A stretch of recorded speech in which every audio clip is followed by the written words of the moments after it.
I hope everyone is doing well. Today we're going to be making some scones. For this recipe, you're going to need 3.5 cups of self-raising flour, 1 cup of thickened cream but not whipped, 1 cup of lemonade and a small amount of milk. You can do different flavours of scones if you like. For example, cheese and chive, or just the jam and cream, chopped chipped or sultanas. I'm just going to switch my screen so you can see my bench and we'll get started. So first off, we're going to need 3.5 cups of self-raising flour. We need to sift this to make it light and airy and get out any of the bigger pieces and the clumps.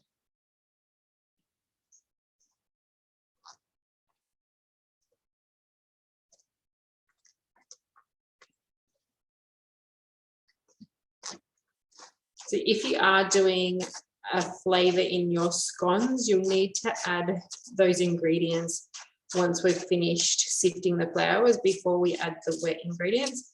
Today I'm just going to do plain scones, so I won't need to add any of the other chopped chips or anything like that, but you can add them now. So next we're going to need 1 cup of thickened cream.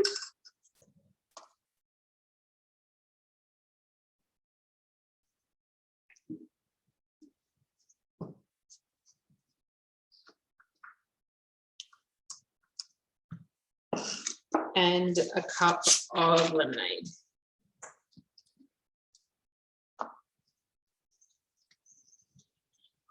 This is a super easy recipe that's really quick to make, and it's great to make with the kids or the kids to make it themselves.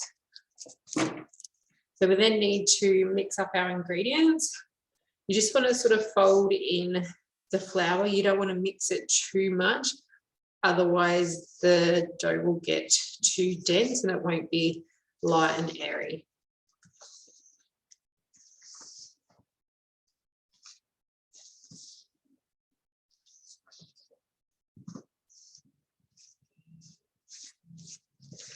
Make sure you get all the flour at the bottom as well.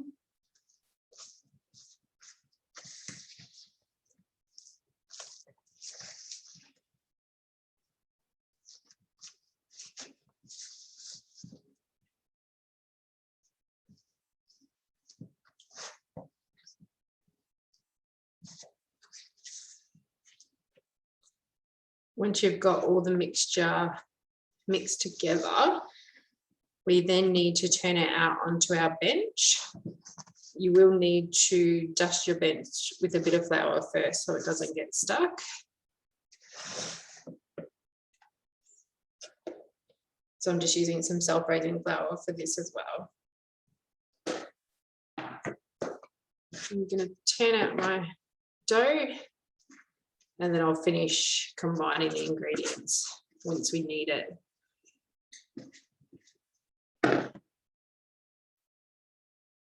So again, we don't want to knead it too much because it will take out all the air and it'll be too dense.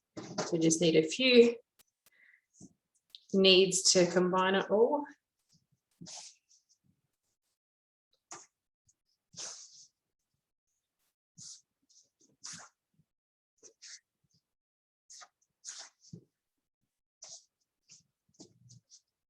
Okay, so once it's all combined, you can then either flatten it with your hands or you can use a rolling pin.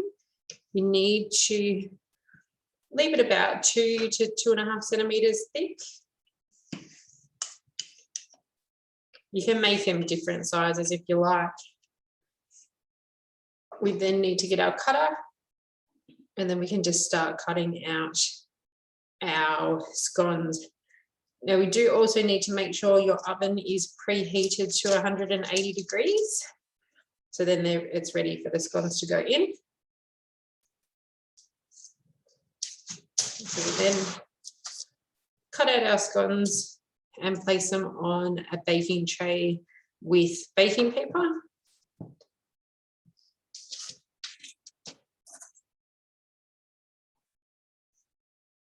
You try and keep your scones close together when cutting, you'll get more in there out of the first roll.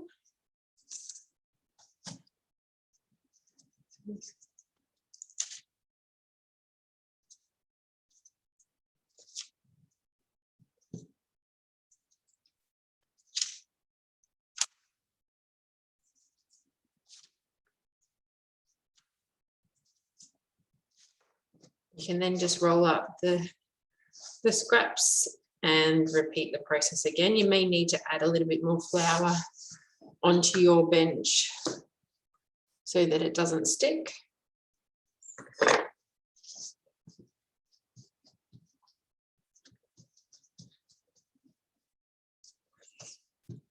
So you can make all different shapes of scones as well. They don't have to be circles.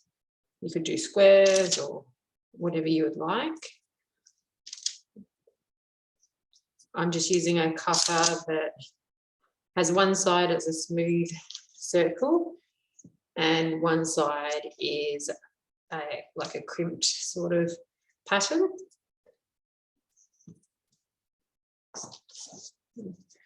Let's roll it up again.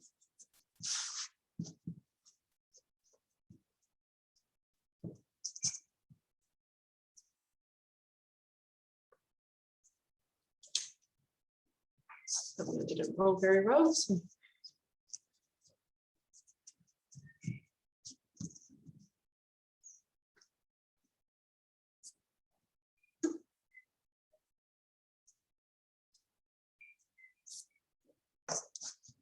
once more.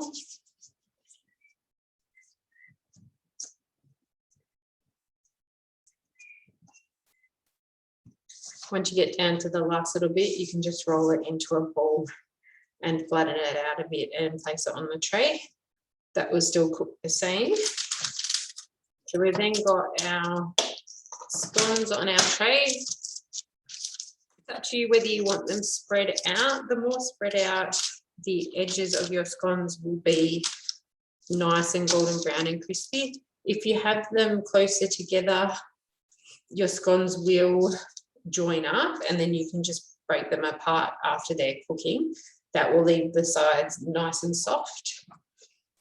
We then need to brush our scones with a little bit of milk.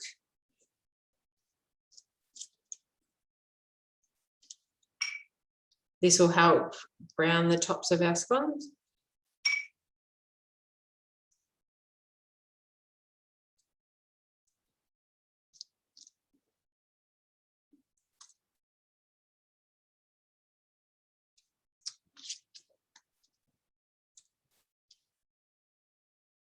And then we can place them in the oven.